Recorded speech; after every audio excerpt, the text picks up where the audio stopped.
Assalamualaikum warahmatullahi wabarakatuh. Halo sahabat sejuta kisah.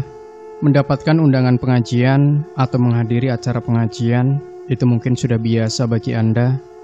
Tapi bagaimana kalau mendapat undangan pengajian di alam jin? Mungkin itu baru perkara yang luar biasa. Seperti dalam kisah misteri berikut ini yang sudah kami siapkan untuk Anda, berjudul Undangan Pengajian di Alam Jin Hutan Papua. Saya terlahir dari keluarga besar kejawen yang beragama Islam taat, artinya Islam tanpa menghilangkan budaya leluhur Jawa, sholat oke, tahlil oke, sedulur papat limo pancer juga oke, dan lain-lain. Mau dibilang bid'ah, musyrik, haram, terserah, yang penting tujuanku ingin kembali kepada Allah, fafira ilallah.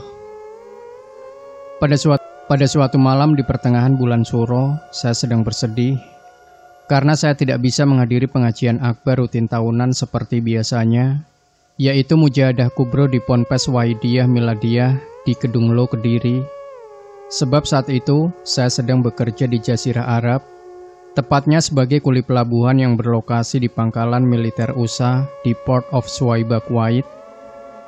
Saya bekerja jam 6 sore, lalu pada jam 10 malam saya beristirahat tengah malam selama 4 jam, hingga jam 2 dini hari, lalu melanjutkan bekerja hingga jam 6 pagi.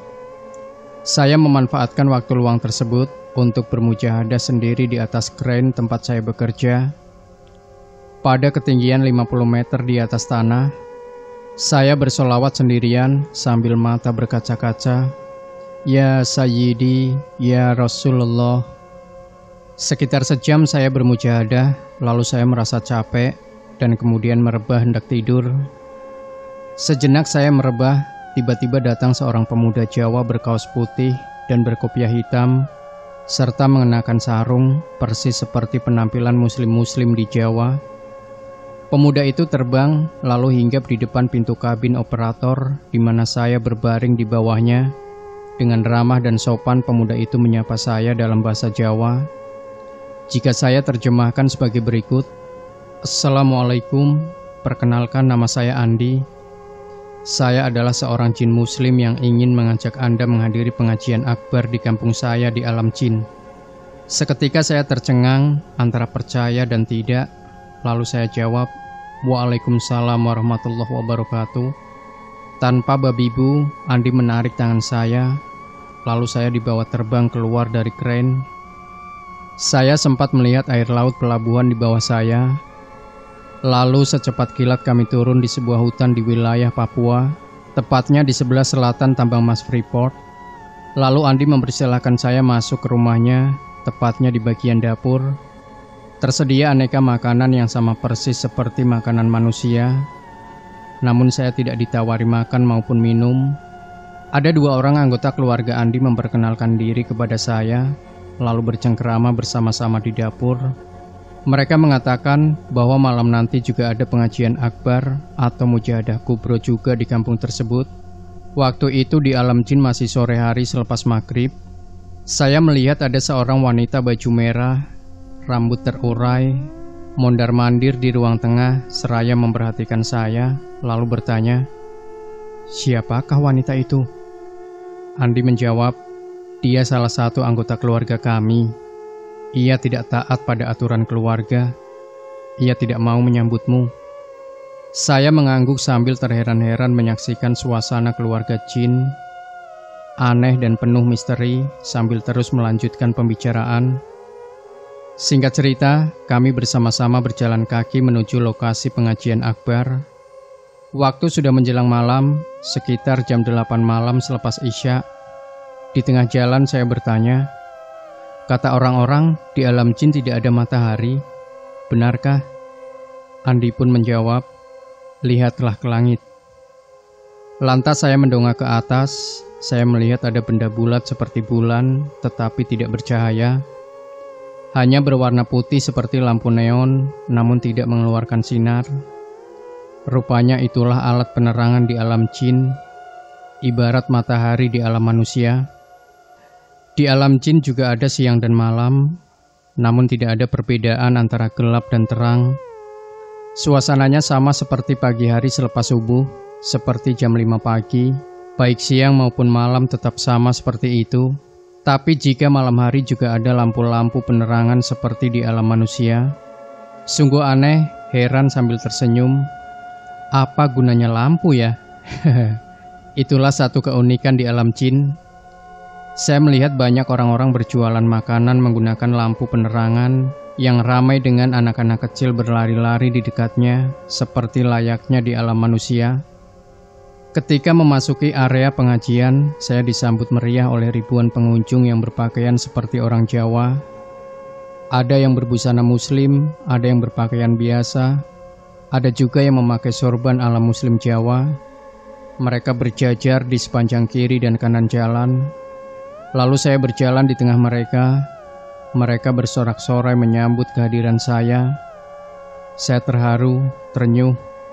Betapa saya dimuliakan oleh kaum jin muslim penghuni hutan Papua. Betapa besar sifat kekeluargaan sesama pengamal sholawat wahidiyah. Tak pandang bulu berbeda makhluk dan alam. Suara nyanyian atau pujian sholawat wahidiyah terdengar berkumandang keras di jagat jin. Ada satu keanehan pada diri saya, yaitu sekujur tubuh saya dilapisi sinar bening keputih-putihan. Dengan adanya sinar tersebut, semua makhluk jin tidak bisa menyentuh saya. Beberapa pengunjung rupanya ada yang berniat jahil terhadap saya. Mereka berusaha mendekat untuk memegang tangan saya, tetapi mereka selalu terpental oleh sinar putih yang melapisi tubuh saya. Seandainya saya sampai tersentuh oleh mereka, maka niscaya saya akan menjadi warga di sana, tidak bisa kembali ke alam manusia. Hanya Andi teman saya saja yang bisa menjamah tubuh saya, karena ia yang mengundang saya hadir ke alam jin. Setiba di depan mimbar, ribuan mata memandang ke arah saya, seraya menyanyikan lagu pujian wahidiyah. Wajah-wajah mereka semuanya tampak aneh, melihat saya tanpa berkedip. Setiap tatapan matanya disertai pesan. Artinya, isi hati mereka bercermin melalui mata. Tidak ada sesuatu kebohongan seperti pada manusia, yang mana manusia adalah lain di mata, lain di hati. Malam itu saya tidak mendapat undangan tampil di atas mimbar, tetapi mendapat jatah tempat paling depan di dekat mimbar. Para santri putra-putri bergantian melantunkan bacaan mujahadah wahidiyah di atas mimbar. Singkat cerita, pengajian telah usai dan saya pulang ke rumah bersama keluarga Andi. Kami berdua duduk-duduk di belakang rumah sambil melihat alat-alat berat yang bekerja berlalu lalang di tambang emas PT Freeport. Ternyata aktivitas di tambang emas Freeport bisa terlihat dengan jelas dari alam jin. Namun para pekerja Freeport tidak menyadari kalau mereka disaksikan oleh bangsa jin setiap harinya. Dari kejauhan saya melihat eksavator dan bulldozer mendorong tanah, serta ratusan haul dump truck bekerja siang malam. Lalu saya berdua berjalan kaki mendekati dan menuntun alat-alat berat yang sedang bekerja. Andi menjelaskan bahwa manusia-manusia yang bekerja di Freeport tersebut berasal dari berbagai agama dan suku bangsa. Mereka ada yang baik dan ada yang jahat, ada yang taat beribadah dan ada juga yang suka berbuat maksiat. Mereka juga ada yang suka memasang sesaji di area tambang. Apapun perbuatan mereka terlihat jelas dan disaksikan oleh seluruh makhluk gaib penghuni hutan Papua. Selesai menyaksikan aktivitas pertambangan, kami berdua kembali ke rumah. Andi memberi saya sebuah gitar klasik yang unik sebagai kenang-kenangan. Suaranya sangat indah dan merdu. Gitar itu kecil mirip gitar keroncong 4 senar. Suaranya mantul-mantul seperti musik keroncong Jawa. Saya mencoba menyanyikan lagu pujian wahidiyah dengan menggunakan gitar tersebut. Iramanya sungguh indah, mengalun merdu menembus kesunyian di seantero hutan Papua yang lebat. Setelah sehari semalam berada di alam jin, Andi mengantarku pulang untuk kembali bekerja di pelabuhan. Saya kembali diajak terbang sambil tangan saya menenteng gitar klasik kenang-kenangan dari sahabat jin.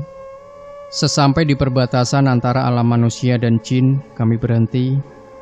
Tempat itu berupa hamparan padang gersang yang luas, seperti padang pasir.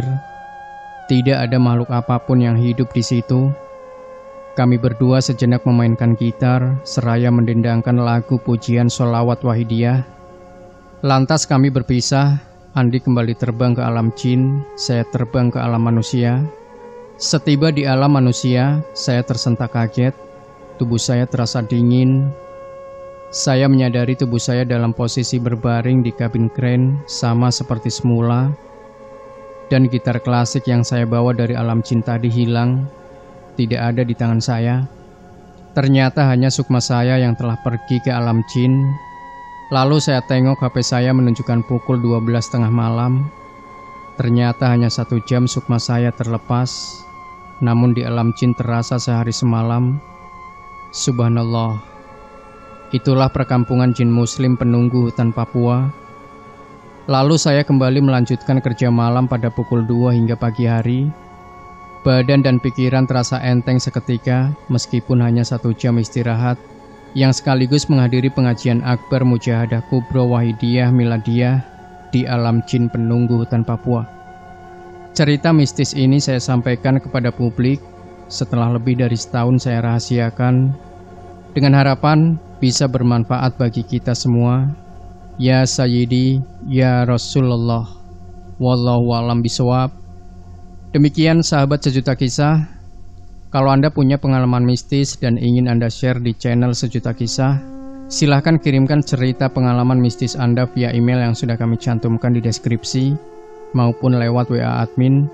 Dan kalaupun Anda tidak terlalu suka mengetik, boleh menggunakan voice note, kemudian langsung saja kirim ke WA admin. Oke? Ditunggu sekarang juga cerita Anda. Dan satu lagi, jangan sampai lupa berikan komentar Anda, like, share video ini, subscribe channel Sejuta Kisah, dan kembali nantikan cerita-cerita misteri terbaru dari kami.